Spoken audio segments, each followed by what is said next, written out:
think they can fuck with us? Now they can fuck with us, but y'all should fuck with us. For real, yo. Fuck with us.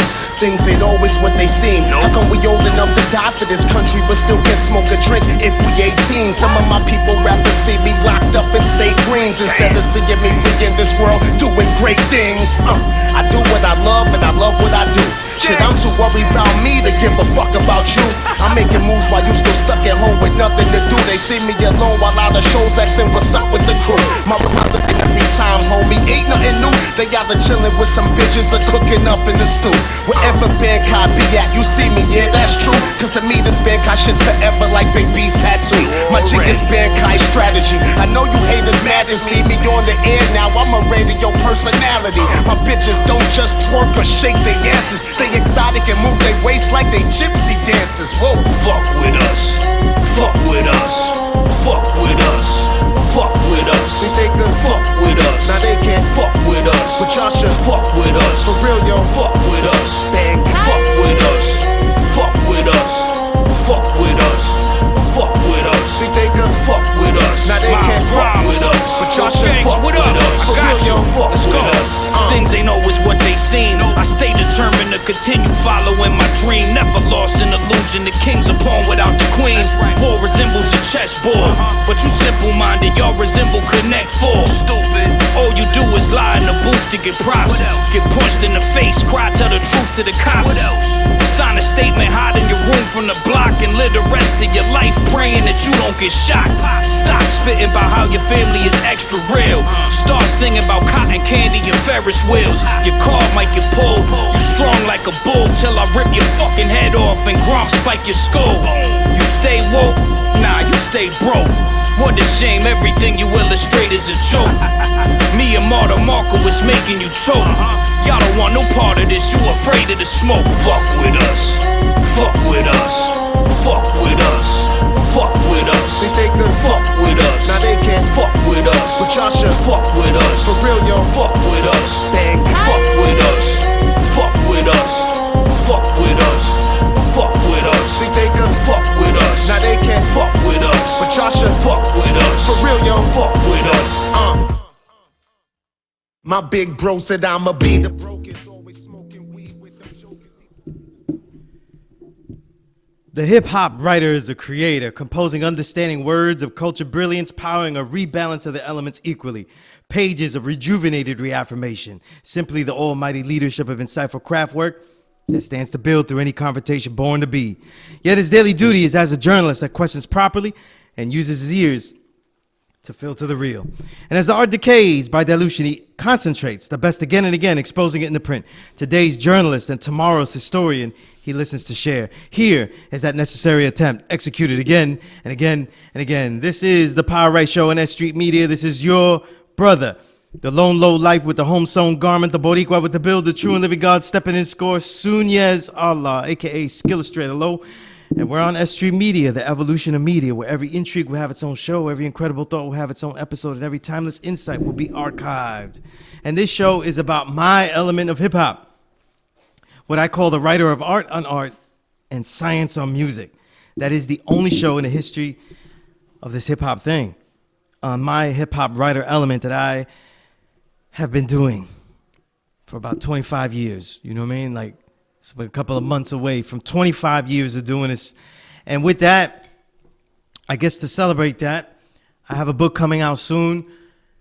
It is called The Filtered Real, Essays from the Invisible Renaissance. The Invisible Renaissance is what I call this generation's best music, okay? And I have called this generation the Invisible Renaissance because after the dark ages of the 2000s, the precedent of lousy, terrible, horrible, diluted, cheapened, lazy music has become a norm. And all your goats, all your legends, they all pop out of those ciphers, disgustingly, as mutations of goodness. And this invisible renaissance is, I started to realize this in 2012, when I really started to write heavy. The dark ages were the dark ages. These 2000s were for me too. I didn't write either. You know, I wrote less and less. I hated, hip hop more and more. You know what I mean? I retired more than Jay-Z. Remember when Jay-Z was retiring every other album? I was retiring after every. I said, I'm done with Double XL. They wrote the shit wrong that I gave them. I'm done with this. He wrote this wrong. You know what I mean? That was it. I want a correction on this though. You know, I don't want to write like that. I'm done with this one. So every time I left the magazine, it was a retirement.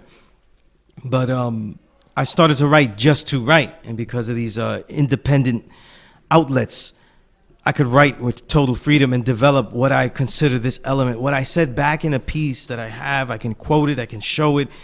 In college, Baruch College, the ticker newspaper of Baruch College, CUNY City University, New York, I said that for this hip-hop journalism, for this hip-hop writer, critic about the music to be part of hip-hop, they have to create something. So the best thing to do is to create pieces. Make these pieces of art actually creative. Now that's something I didn't write then. I just wrote that we're an element when we create. But the idea was no one was giving me the space to create. You know, that's the part that they would always edit out. So a lot of my stuff was abstract. A lot of my stuff was too much poetry and prose. A lot of it was too angry, too militant, whatever it was. And I got to really fulfill that this decade, what I really intended it to be. You know what I mean? So it's an invisible renaissance for me too. And the Filtered Reel is a column that I started to write when I couldn't write about albums, but I had to write about just singles, little things I find and stuff. And I said, let me just kind of filter these nearly 200 articles I've written this decade and concentrate on last year's music to springboard all my ideas about the era. Because last year had like almost 250 works that were quality to me, like, you know, decent to incredible. So I decided to write about those albums and kind of springboard into all the other things, you know, and that's what the Filtered Reel became. And it's filled with that science on music, but it's also filled with that art and art, you know, creative interpretations, musings, things that come out of my head. When I hear great albums, you know what I mean? When I hear great albums, that's what comes out. So book's going to be out on Amazon October 11th, paperback and available as an ebook, you know, and we're also having a book release and a signing here at the S.STREET Media Studios on October 11th from 7 to 10. So come down. You know, I'll give you half off. No, I'm not giving nobody half off. I've been getting half off from the magazines my whole life. You pay in full, you know what I mean? But I'll tell you one thing, you know, and I'm saying it with a great MC as my guest here, and I know he can attest to this. I have made MCs a lot of money. Yes. I'm just gonna leave that out there. You know what I mean? Yes. In validity that I didn't prove by shooting 1 million people or being as poor as I was, but by explaining things that you weren't really listening to. You know what I mean? Hearing things that you could have, you wanted, but you didn't really know it was there, or explaining things that you didn't understand. Making an appreciation out of what ought to be appreciated, and also depreciating what ought to be depreciated. Wow. You know? And that's what we do, you know, with sincerity, you know, and I've never said anything in print or on air that I wouldn't say straight to a rapper's face. That's right. You know what I mean? Including the fake versions of other rappers, so I said that too, you know what I mean? If they waddle their way up in here. But check out for that. I'll be talking more about that book, but I have an incredible guest today, so I want to give you a quick art and art recital.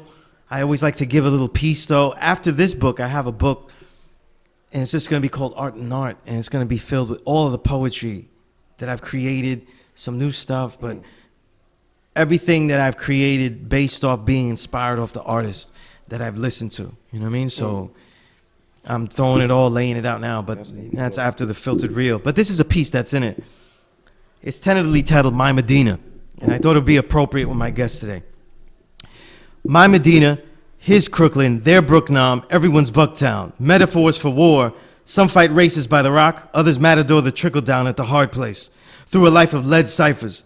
Charging bulls got a running start from Wall Street, MGV, and SJP, where the old-time drone villages. Pillages presume penance, so the packed pockets. A damaged collateral soon collabed in crew. And as bullets sail through temples, the unholiest that pray soon see love, the core of loyalty's weaponry. So many seasons surrounded by the mixology of pollution. Pipes of poverty's pressure bursting. Pipes rusting and leading youth minds. Pipes of Ross's blend lying solutions. Revolution pours into men of new garments, clothed with dignity, boosting reparations for the soul. The way men of Brooklyn apparel the heart. But that's a piece, I forgot where it came from. I think I was writing about a low-life event I was at. So it came out with all the low stuff. But this is I want to get to the last segment before my guest, that we're gonna build and talk shit for the whole hour, rest of the hour.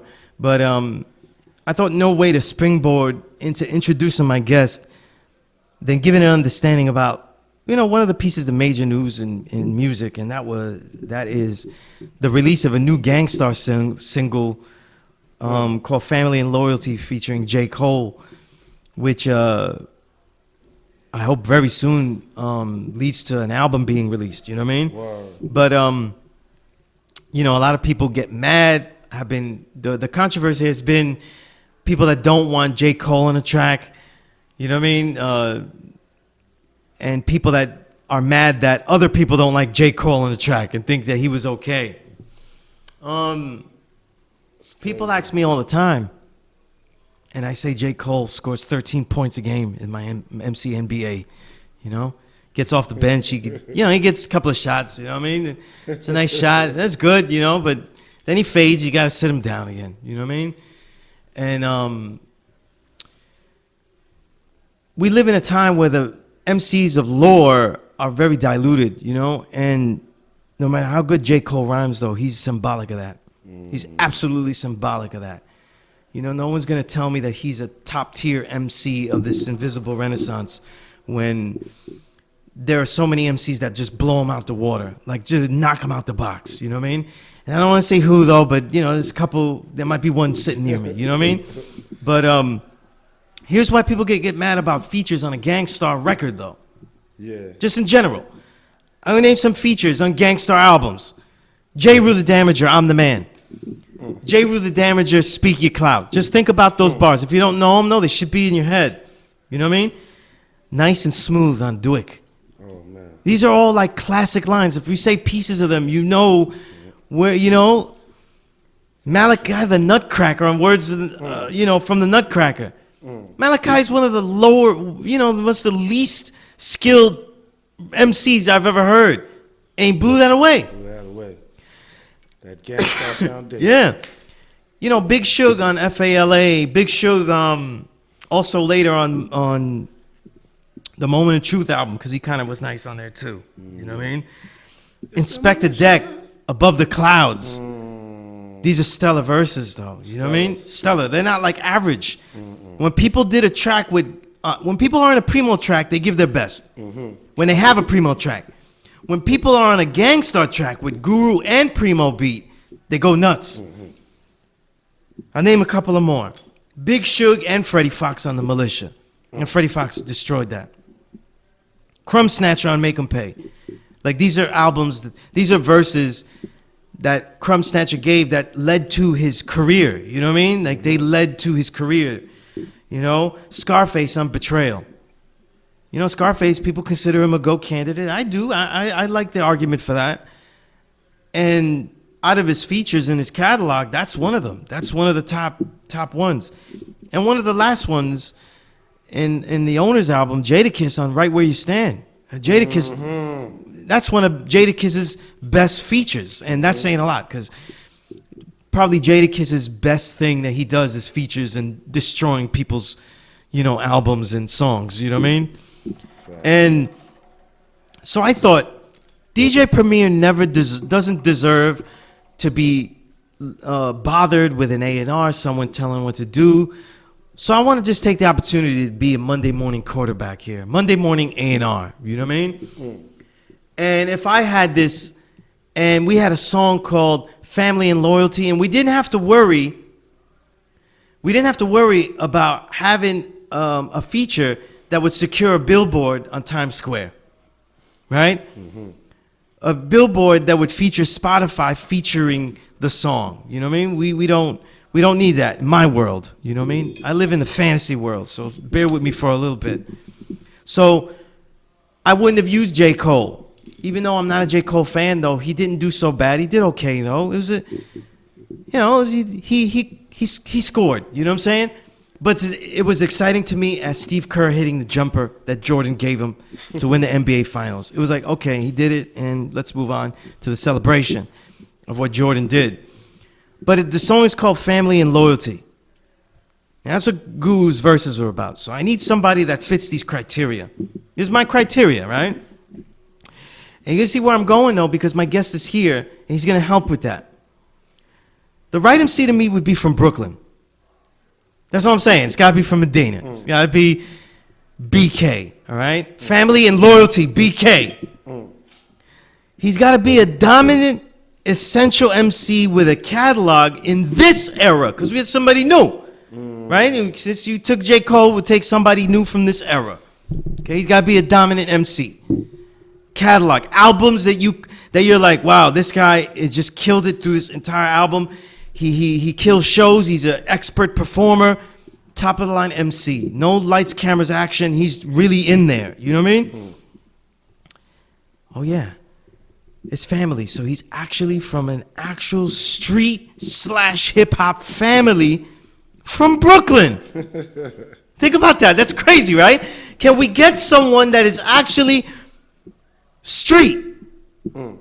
The way Guru represented it, with all its hell and all of its righteousness that it's inspiring and striving for, but also hip-hop to the bone, like to the gristle, to the gristle, you know what I mean? All right? We're running out of people. They can rhyme with techniques that match with any of the guests I mentioned before that were on Gangstar albums. They got bars like Jadakiss, though. They have a voice like Scarface, though. They can go on and flow on that bouncing ball, just like Inspector Deck. And then the last one kind of sums it up. They have too much to say. This MC that we're going to use has the only one that we could think of. The only one we could use has too much to say about family and loyalty, because he's the epitome of those things in his music. You know what I mean? And here's a bonus number 6. If I remember correctly, Primo already knows him. Primo already knows him. He's already been on Primo's show. So if it was ideal, if the world didn't matter about sales, if we just need to worry about the record 15 years down the line and say, boy, that was the perfect guy to be on that track, you know what I mean? Then it would absolutely have been my guest. Bankai fam, Skanks. Absolutely, Skanks. Thank you, my brother. Appreciate that. Absolutely. To the fullest, brother. No doubt. When I was hearing the track, I was like, are you kidding me? Because I'm going to build again and continue. The joy of journalism in this field is to build through a career of an MC again and again and again. You know, we talked about the other records, and now we talk about the next record, and we can see where you're going, how your life is going, everything. And I was like, yo, Skanks would have been so ill on that family. And when you haven't heard it yet, but you're going to be like, well, I fit right in. Primo, I don't know if you hear this, though. But if you do a remix, though, you got to add Skanks. You got to add Skanks. That would be an honor. Yeah.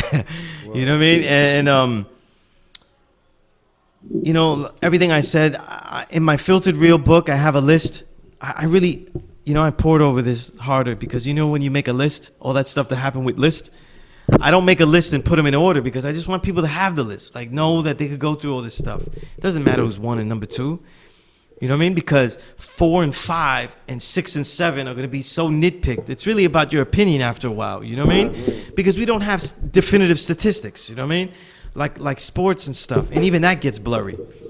Right? But, I made a list in my Filtered Real book coming out of essential MCs of the Invisible Renaissance. And Skanks, you're on that list. You know what I mean? You're on that list, though. You're a staple of the New York underground scene. That means you go to a show that actually has good music, you're going to see that patch. You're going to see that patch somewhere. When the show, let me tell you something. When the show breaks down,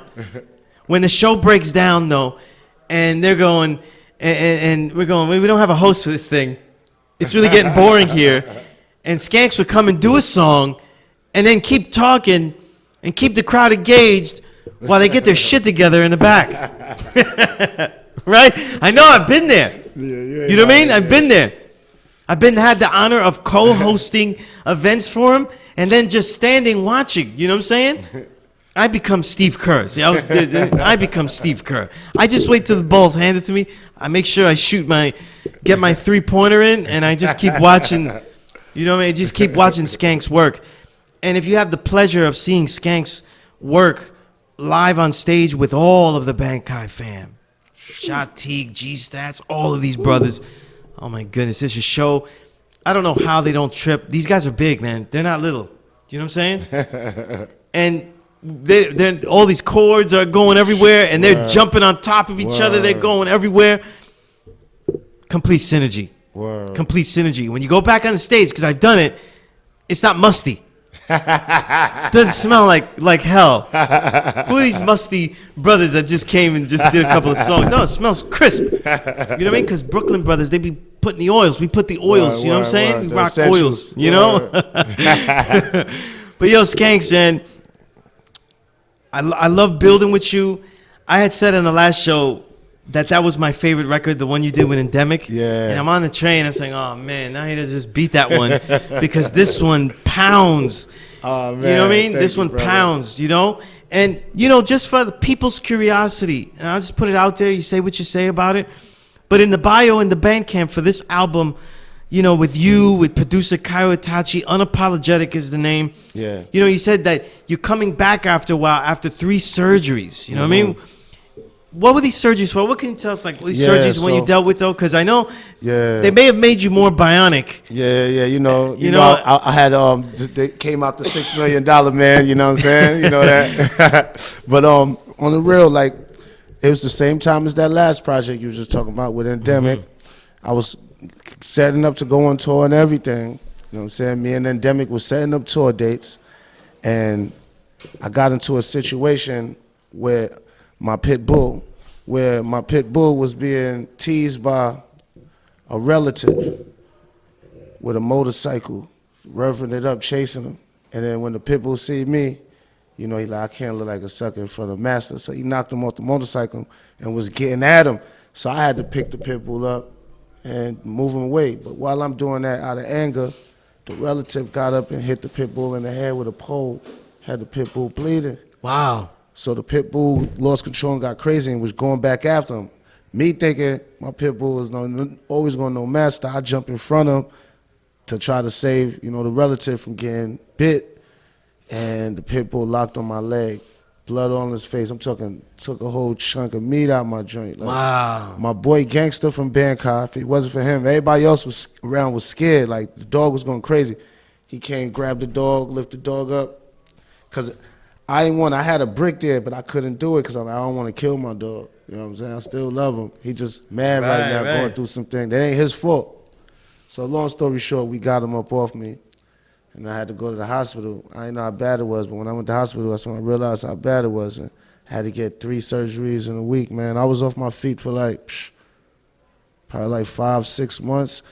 And I couldn't go overseas because I had to go to the hospital every week for them to check on the leg and make sure it didn't get infected and all that craziness. Wow, you know what I'm saying? But I was doing like shows in the city on crutches still.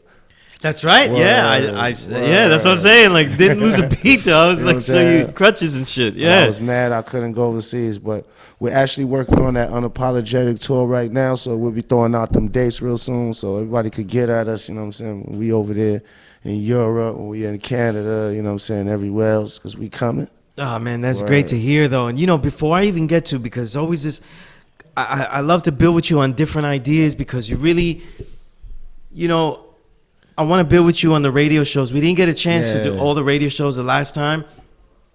And the thing is, I have a lot of thoughts on that in general. You know, like hip-hop media was the first time that the percentage of our people that could talk about our music and publish about it. You know, people say, Dave Mays is source.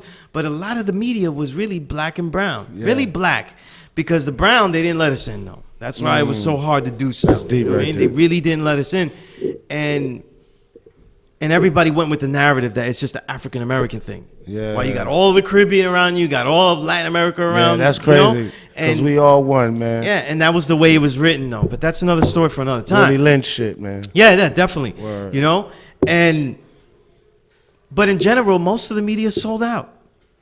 You know what I mean? They eventually sold out. They became what I call leeches, leeching on the horrible artists that are leeches already. So you have leeches. And it leads to today where you see so many artists go into media and have successful podcasts and all these kind of things. And I do see a problem with it because they're not good journalists in general. You know, so they can give you, if they don't know often what their strengths are in just being good conversationalists, and instead they just be bad journalists instead of good conversationalists. Yeah. And then they often drop the ball because they also go for hot takes. You know what I mean? I was about to add on to that. To me, a lot of these new journalists out here, they just going for whatever's the hype. And they'll ride off of that. Like, you I know, don't want to say no names, but I know certain journalists that just ride off of certain artists that like to troll. Absolutely. And I think what's funny is that the artists doing these podcasts, they're trying to act like they don't do that, but they've fallen victim to that too, and they're doing hot takes. You know, it's almost like the sports where you got like, you know, what's this guy's name on the first take where he was like, you know, Stephen A. No, the Max Kellerman where he says Max. hot takes about, you know, and he always shits on Kobe Bryant and stuff. And you're like, are you kidding me? You know what I mean? And it says stuff that makes no sense. But you know, we're hearing hot takes that aren't really explained, you know? What I said to introduce you is really a hot take. A lot of people be like, oh, that's crazy, he doesn't deserve. But I gave reasons. You know what I mean? And it's always, look, I bring you the earth, I bring you the wind, and I bring you the fire. The reasons, you know what I mean? The reasons that this build is here, you know what I mean? Word. So it is come with the earth, wind, and fire, or else it's no good. And you see a lot of hot takes, but the shows that you have, the Hip Hop Brainiac game show that's on this network also, S.STREET Media, and the Bankai Hour radio show. Yes. Right? Both of those are so unique. The first of all, being on it and being a winner on it on the Hip Hop Brainiac show. That was a big deal. Salute you on that too. I love the God GMAT though, but I did pump my fist a little bit when I left him. You know what I mean? You know, because I'm like all this music listening. Come on, I gotta have something to show for it though. You're definitely a hip hop connoisseur. and the thing is, and GMAT is no slouch. Though. Yes. That was like intense competition here. You know what I mean? That was a good one. That was one of the best battles. But so a combination of pure journalism, because the research that goes into doing the Hip Hop Brainiac show isn't small. No. Because you're not just doing songs that you always favor. You're also going into things that you haven't listened to in a while and trying to mix up the ideas. Then you also have to do it on a skill level that could match the host. Because you could also have a game show where everybody hits a blank because they don't know any of the stuff. So that's not easy to do.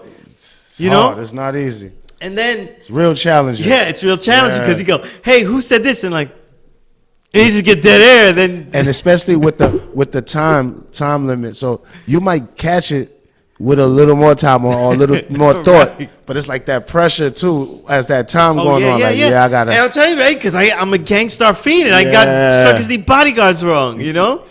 And if you'd have had a little more time thinking, you'd have been like, "Oh, that's my shit right there." Hold exactly, and but then you have to counter the Bankai Hour radio, you know, the Bankai Hour radio show.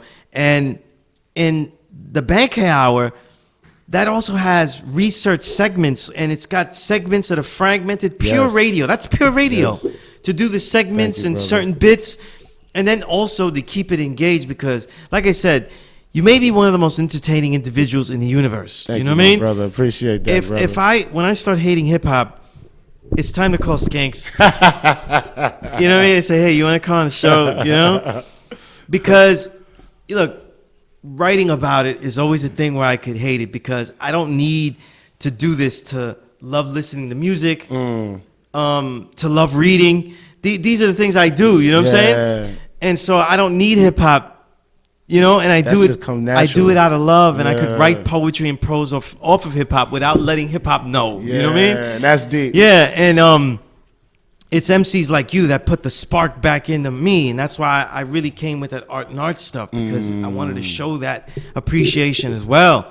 You know, but it takes a lot of work to do these shows, and how do you juggle all this? And also, how do you juggle the creative zone of writing songs and then going back into a more structured creative zone? There's different zones. It is different zones, and it could get crazier sometimes. Cause like when I'm in pure artist zone, I'm banging stuff out. Like if I got features, whatever projects I'm working on, I'm banging them out at a rapid rate. Like somebody, like I'm working with somebody on a song, they might get it back the next day or in 2 days. Like it's like that when I'm locked in. But now when I'm in business mode, which I call Bangkok strategy mode. You know what I'm saying? Okay. When I'm in Bangkok strategy mode now, I can't just always get to the art as fast as I want to, because it takes the same way. It's called the music business. So we got to give just as much time to the business as we do to the music. Sometimes as artists, we get stuck on the art. You know what I'm saying? And if you got the right team around you, you could submerge in the art like that. But like when you know, you're an individual such as myself trying to build a brand and a company, and you pretty much the head of that company. Like I believe in like leading by example. You know, I don't believe in being a big boss behind a desk and just telling everybody what to do. I want to lead by example and show my people that I'm with them all the way to wherever we make this. Yes, absolutely. And it's, you know, I really relate to that because it's almost impossible, you know. I think I've, you know, all these years, that's always been a difficulty. Yes. You know what I mean? Because a lot of, you know, MC started to realize that in 2000, but I started to realize that in like 96 and 97, because none of the things I was writing were being printed. And you're thinking, how do I get something that I wrote out there without anybody messing with it? You know what I mean? And then also finding a place to experiment, because the artist needs a space to experiment. You know what I mean? And it doesn't always work as beautifully or with the perfect storm of events, where artists that felt constricted or just by the normal formats of music or writing or publications didn't get the chance to just branch into all of their experiments. You know, like a Sean P, where it just worked. I agree. And he just had that, you know, he got the opportunity to just branch out. It's really difficult, you know? Then now when we have the opportunity, it's like, I really hate doing all this business stuff. You know what I mean? Yes. I hate it. Yes. You know? And I've always hated it, you know? And it's the only way to do it, though. Yep. It's the only way to do it, you know? And I'm in the process, No, please. I'm in the process of building the right, you know, business team and, you know what I'm saying, team in general, you know, like, because I got my label, Anarchy Records, and I got a few artists that I'm working with. We was actually in the studio last night working on some of the new artists. And that's coming too in 2020, you know what I'm saying? Like, our next generation of the family, you know, is going to come, you know? Like, young, we're going to show that it's still young people out there that's spitting. Absolutely, absolutely. You know, and speaking of that synergy in that, we have the new album, Unapologetic. I was telling you off air that Kyle Itachi is now 2 for 2 on some ridiculous level, because we talk about young people. Halle Ali is one of my favorite young MCs. That's one of the albums of the year for me. And such a unique cadence, you know what I'm saying? Yes. It's like, you know, Queens, they're always on my back, you know what I'm saying? Yeah. Great Queens MCs, peace to the God, omnipotent, undeniable. You know what I mean? Yeah. There's so many MCs that you kind of concede that, they have so many MCs. Yes. But Brooklyn has so many different type of MCs. Yes. You know what I mean? Yes. We got a lot of versatility. Even out of the same areas, the same camps, the same ciphers. Yes.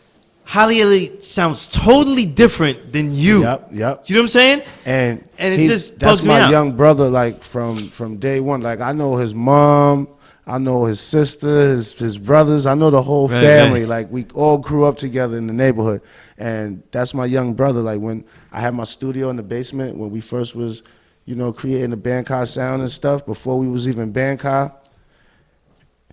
Holly Ollie used to come down there and just soak up the knowledge and soak up the vibe, and then he just started doing his own thing, and he does it. He always stay. One thing about us in the Heights, we stress being true to you.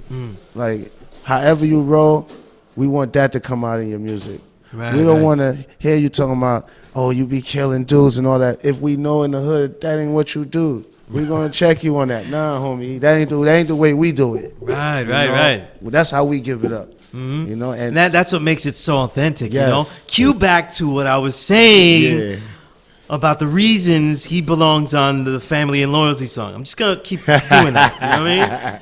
Yeah, you know. Yeah, it's so ill to me. You know what I mean? And, you know, I'm gonna talk in a little bit about Kyle Itachi. Take little breaks just for appreciation to the listener about what he did on this album. You know what I mean? But I want to start though backwards.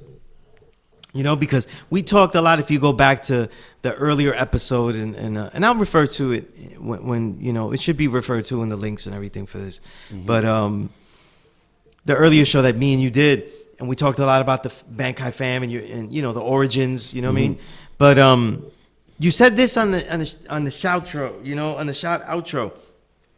You know what I mean? And I just want you to explain this because you really wanted to give this love, so I want you to explain that love that you gave. You said, without Rusty Jukes introducing you to Kyle Itachi, there would be no Bankai fam. Yes. How is that so?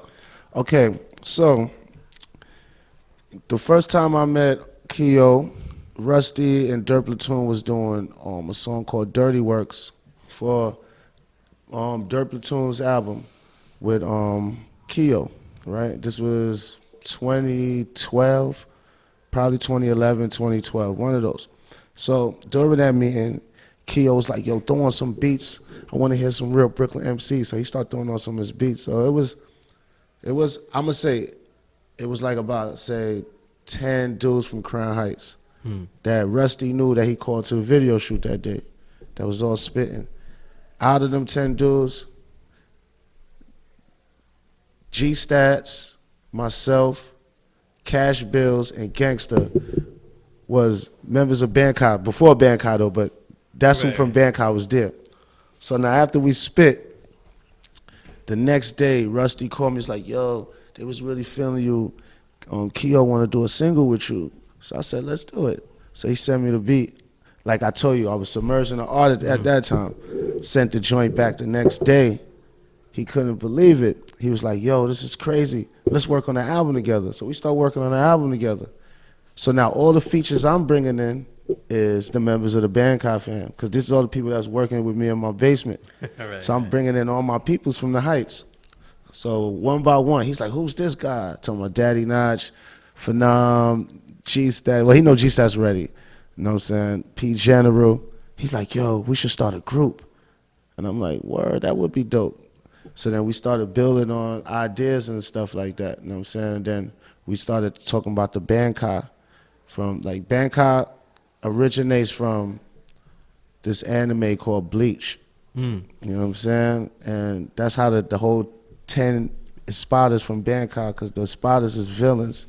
Heartless. They call them hollows because they heartless. You know what I'm saying? Right. And that's where the premise of the Bankai fam came from, and then I broke it down to, you know, the Brooklyn Assassin Ninjas killing all instrumentals, the acronym, you know? Yeah, and then we was just rolling from there. Like the first single, Never Run Away, was actually supposed to be my first single off my album, but we actually dropped the Bankai EP first and then dropped my album. But my album was done before the Bankai EP though. Right.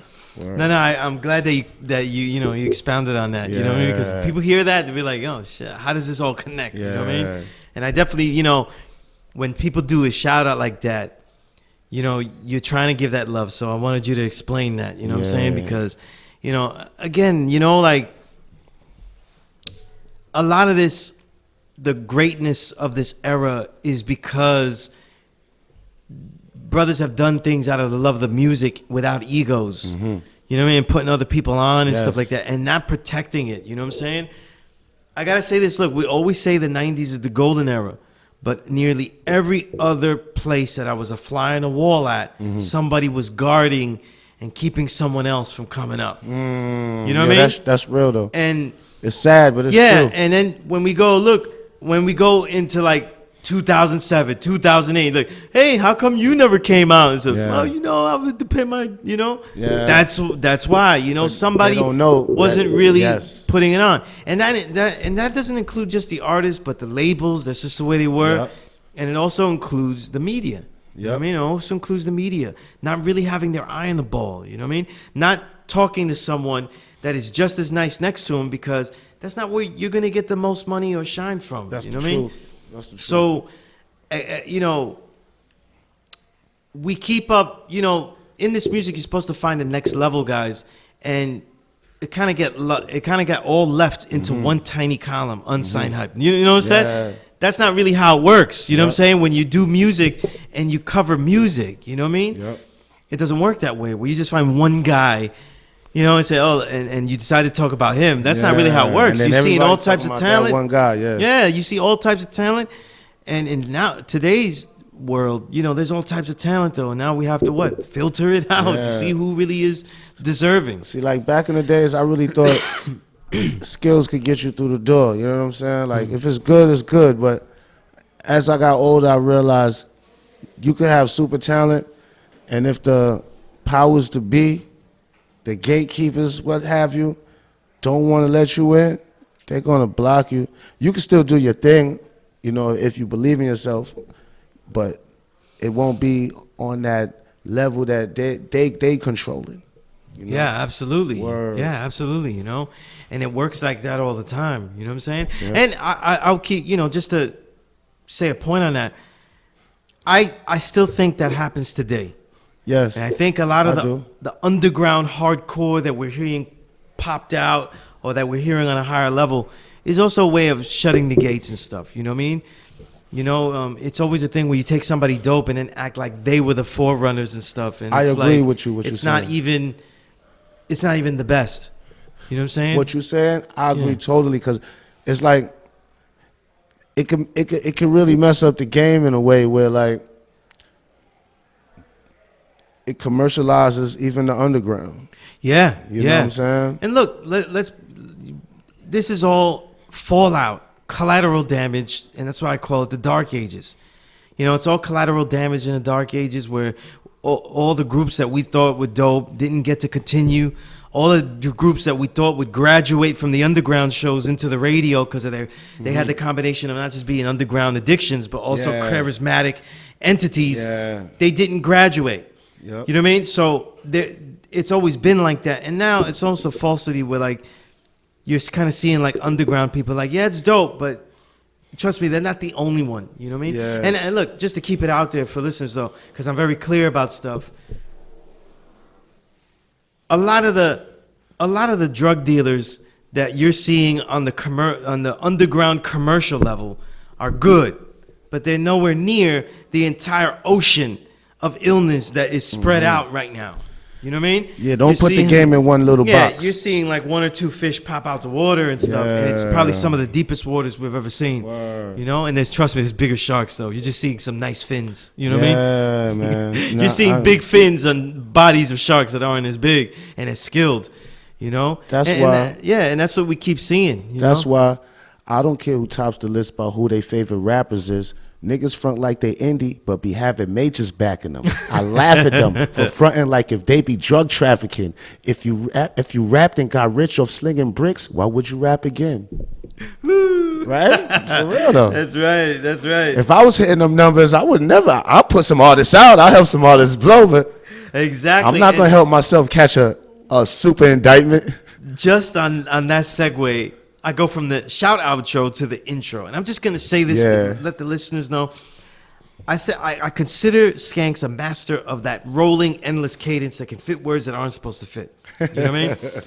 You know, it's G-rap like. It's words that's not supposed to fit, but they fit perfectly. And you know, subtle things that he does. It's in the intro. I'm not gonna tell you where. I want you to find it though, and enjoy it and find it. But there's breath control that you see restart a new bar with massive vigor, allowing more words, and yet with the same intensity. It's almost impossible to do. It's almost like you're arguing, let it all out though, and then you do another sentence of the same thing. And I'm like, how did he do that? You know, because if I want to be those kids and I rap my favorite Skanks verse, and I'll be like, I wouldn't run out. You know what I mean? Yeah. Like when you try to do a pun verse though. I never do pun verses though. I don't look like an idiot out in the street. You know what's so funny You know? about that? I recorded that joint by Jay Ronan, right? And when I was recording it, Jay Ronan like, yo, man, I'm looking at the vein popping out the side of your joint. He like, why don't you punch in? He like, why don't you just take a breather for a minute? Like, you look like you about to pass out. Like, nah, I got this, man, for real. Like, I got this lyrical exercise. You do this thing when you hit the peak of the breath and then you inflect on it. Yep. So it's just like, and then Yep. you know, like Yep. it's dope. It's like it Yep. has a last punch to it. Yep. And it's really a dope inflection, you know, because if you're listening for a punch out, well, good luck. You know what I'm saying? Because I'm not hearing it though, you know? And it makes for engrossing listening because once you start listening, you're listening. Yeah. You know, and you stay into it. You know what I mean? But another track I was thinking about, you know, that I wanted you to talk about, just to talk about, is my biggest hashtag, unfortunately, this decade has been respect fake. You know what I mean? Because they respect fake. They continue to respect fake. I agree, you know? 100%. And as an idea, all these memes about Tekashi and all that stuff, you all are liars, though. You all are liars, though. You guys were the same ones telling me, though, this is the next level. It's the streets. Yep. It's the streets. Tekashi's doing his thing. He has that vibe. That he's got an aura. You know, even some of my brothers were saying that. And I was like, it's a exploding. It's a tricks box that exploded over a Mexican kid's head. Word, you know what I mean? word. It's whack. It's for kids. You know what I mean? And I judged him immediately just because he made horrible music, and that should be the only way to judge it. So You can't go wrong with that. Yeah, neither. everybody was like, "Yo, he's doing it big. He's doing it big." Everybody's doing it big. Word. Everybody whack is doing it big. You know what I mean? And everybody respects fake, and all this we never snitch and stuff like that. You guys listen to Rick Ross every day. You guys listen to Rick Ross every day because he has good beats. Boss. You know what I mean? Last week it was like, yo, Rick Ross really came with it though. But he's talking about stuff. He's a CEO. He's a CEO. You know what I mean? He's a CEO. Era. This is the era You know? where dry snitching is cool, snitching is cool. So it's like You know what I'm saying? you guys respect fake. So don't give me all these memes about this and that, or that you're upset and fed up. You know what I mean? 6ix9ine fans gonna still forgive him. It's just ridiculous. Just ridiculous. But when you wrote respect, that really signifies the attitude of the whole album because there's so much fury on this album. Yes. You know, and yes. I'm gonna ask you about the emotional state while you made that I song wanna and this drop whole that. album I'm because definitely gonna you're add angry on. on this album. I definitely want to add on to that. You're Yes. angry on this album, and, Yes. I loved it though because I'm angry too. You know This what I mean? is totally definitely a different vibe album from any album I put out before, and even the next album is going to be a totally different vibe from this album. This album is going to be it's like a one of a kind. Like I had a lot of built up frustration, not only from my leg, you know what I'm saying, when I couldn't go on the last tour for the last project, you know, and you know in between that time I've been doing a lot of media and hosting, you know what I'm saying, Right. and I honestly feel like I slowed down on the lyrical tip, the artistry tip. And I see a lot of artists that's rising and coming up and doing their thing.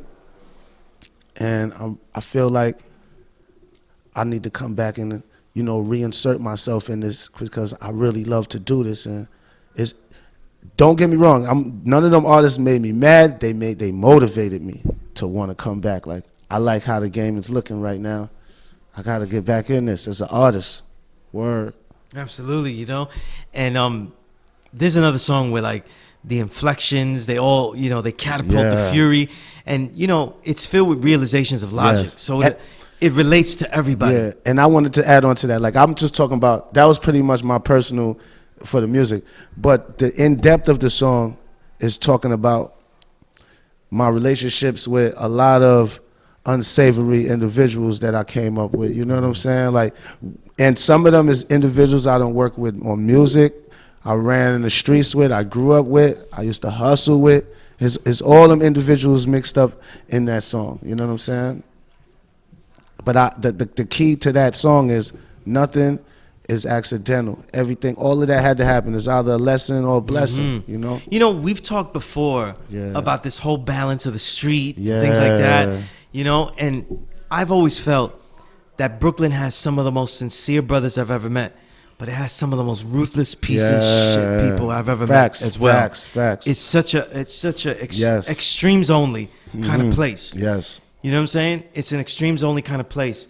And whether you're dealing with whatever cipher you're dealing with hip hop, all that, and you know, and I know I'm thinking like as I was listening to this album, I was like, he's doing the music, but he's also doing what I'm doing now too in some ways. And now he's seeing stuff that I would be from the vantage point that I'm seeing at. You know, where people want things, they want promotions, they want to be on things, but they don't give anything. They won't. They won't add on, you know what I'm saying? Or they just won't show. They just want. That's it. They don't support, don't want to give, nothing. It's just take. Absolutely, absolutely. You know, and I'm saying this as a journalist, like, you know, somebody comes on your show, it's a real honor to have them on the show. And it helps you as well. Yes. You know what I'm saying? Just like it helps them. It works both ways. You know, and when people flake or people just don't want to do it or just don't, you know, these things show a lot. It, you know? It shows what type of person they really are. You know what I'm saying? Absolutely. And you gotta take that in stride. Like me, I never hold grudges. I see and I learn and I keep it moving. I observe and keep it moving. All right, I see what type of person you are. All right, you get the same energy now as you give. You know, because you know sometimes in this game, it's almost like, okay, you didn't guest on my show, but let's say if we were a network, I saw you on channel 2, 4, 7, 8, 9, and I'm here on channel 5, and I didn't get anything. You know what I mean? And it happens all the time. You know what I mean? And I'm like, you know, now Skanks is not only going through the streets, but now he's in the other part of the industries. You know what I mean? And I know exactly what you're talking about. And that's why I call the industry the industries. You know what I mean? Because it's got a lot of different streets. And you've been in a lot of the industries. We talked about your history. But from the media angle, oh man, this is a real different monster. It's new industries. It took a lot of adjusting again. You're like, whoo, I never knew it was so rough for y'all. Yeah, absolutely. You know, absolutely. And it's why a lot of people with very little talent, because most journalists, they have desire to talk about other people, but they don't really have observational skills, and that's what makes a journalist, though. You know, observational skills and the ability to find out and willing to find the story behind people. You don't have that, so what they do is that they just become snakes and sellouts just like anyone else. You know, and I see you in all of that. But one thing I liked about the album too, we could get back in the album, I love the sequencing. Thank you. You know what I'm saying? I love the way it was sequenced, like from what were the songs? I just get from Blink of an Eye into Heaven. Then I love that break, and then you went back, kind of a rewind to the wife. And boy, Marquis, she slayed you. She was so evil with you. I love it, yo. Yo, she really did it. The way she flipped that, you know. You can't make a hoe into a ice pipe. You can't make, you can't make a husband out of a hoe. I was like, oh man, she really took it. She got me good. Dope. It was so dope. And that's what I wanted. Like, I wanted her to really like give it to me, like for the ladies' perspective, because like like that relationships go two ways. It's always two sides, you know. So the guys will come out of the joint, tucking their pain, how they shorty did them right. They got like But then I was like, nah, we gonna do this different. Like, I want the female's perspective too. You know what I'm saying? And she let loose, just like you let loose. It was dope. It was really dope. She did it right, man. She really killed me on that, man. That was good. Like, she told me up, man. It definitely was. Yes. But there's another track I want to ask you, and about that with the guests and everything. When you did, It's Nothing Worth Having, right? Yeah. With D.V. Alias Christ, and I got to build with D.V. Alias Christ, right? Another fellow lowlife on Toshi's Classic Storm Radio. So, rewind, look for that. Yeah, definitely. D.V. Alias Christ, a lot of people don't know, he's a really deep mind. Yes. People think, he just does a chorus for a song. Yes. These words mean something to him. Yes. You know what I'm saying? Yes. Like, they really mean something. He just right, oh, baby, ooh, baby, oh, we're going to kill you. Does his thing. He know how to really, yes. He's really thinking about this, and it means something to him, Mm-hmm. And He said it's nothing worth having unless you get pain from it. So I Yes. don't know if he wrote that. Yes. You know, and I would love to, when I see him and get him on the air again, I got to ask him, but how do you see that? Because that's an ill concept. Yeah. I was thinking, like, it's nothing worth having unless you get pain from it. And I'm trying to say that that's not true. I want to counter it. I want to say that that's not true, but I can't. Yeah. I'm having difficulty, and I'm thinking about my earth, my seeds, Yes. the things that I love, right? Everything has some kind of pain with it. It's the love, hella right. Everything got... When my record label, we first started my record label, Anarchy Records, that was during the dark ages, the early 2000s, right? And when we started it, you know what I'm saying, one of my Bangkok brothers, LG, right, who's one of my original rhyming partners from when I was Problem Child, from little kid, but he had a song which we re-bringing the project, we re-releasing the project. This is one of the projects that came out in the dark ages that should have gotten light but never gotten the light. Oh, another one, huh? So, but the name of the project was called Turn Pain into Music. You feel what I'm saying? And that's always been our motto. Like, we never cry about our struggles, baby mama drama, losing jobs, losing work, police running in the crib, homies getting shot, whatever. We turn that pain into music, man. You know what I'm saying? The booth has always been, you know what I'm saying, our shrink, our therapy. You know what I'm saying? That's where we go and just let it all out. Let me ask you, has it been a worthwhile therapy? Yes. I think without hip hop, I'd have been crazy right now. I'd have probably been locked up somewhere because, like, if I wasn't doing hip hop, I would have just pursued the hustle in life full steam ahead. You know what I'm saying? Like, you know what I'm saying? Almost all my peers I grew up with is either hustlers or robbers. You know what I'm saying? That was it. Like, either you was getting it or you was taking it. Yeah, definitely. I definitely see Word. that. You know? Another aspect here, right? And since we talk about all the family, everybody you knew, Yeah. the end of discussion, you know what I mean? And you have that little clip in the beginning, and it leads into the song about That's Easy Mo B. Oh, wait. Family and loyalty. Yeah. Once again. Right? Gangstar, family and loyalty. Yep. Skanks. Band K fam. And Easy Mo B was specifically talking about Bangkok fam during that segment. That was from the Bangkok. You see what I'm saying here? Word. I'm looking directly at the camera. See what I'm saying?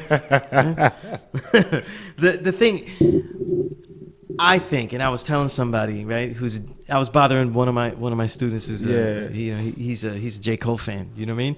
So and I was telling him, I didn't say who you were, but I was saying like, about that. And I think that Bangkok fam is one of the greatest examples of hip hop family.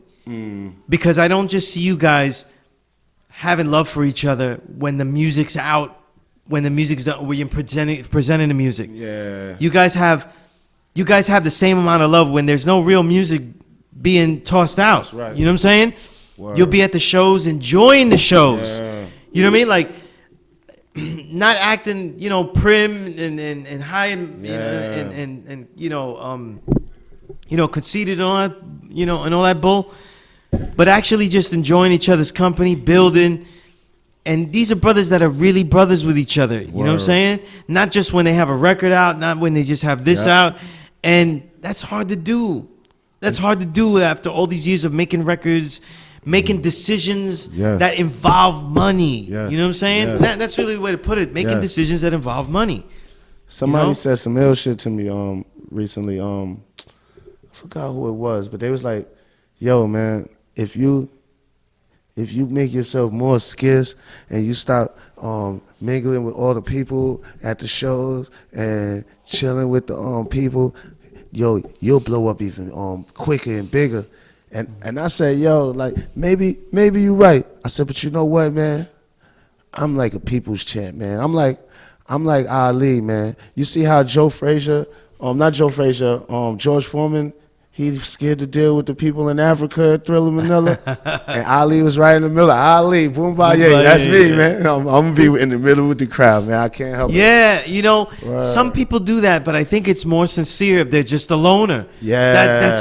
That's not you. You know what I'm saying? That's not you.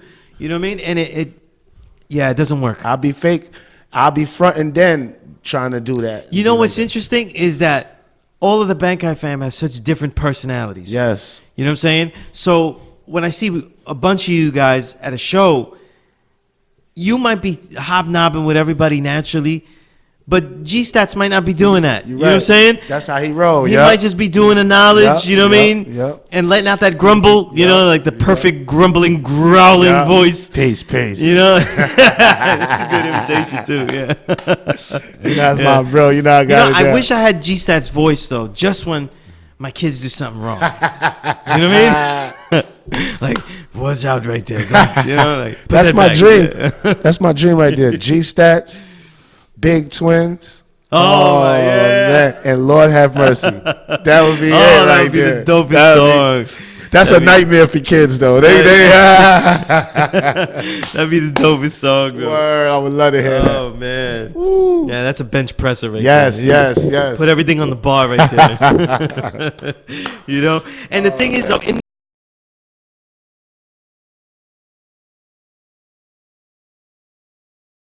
because there was so many bars, I was like, yo, that's funny as hell. You know what I'm saying?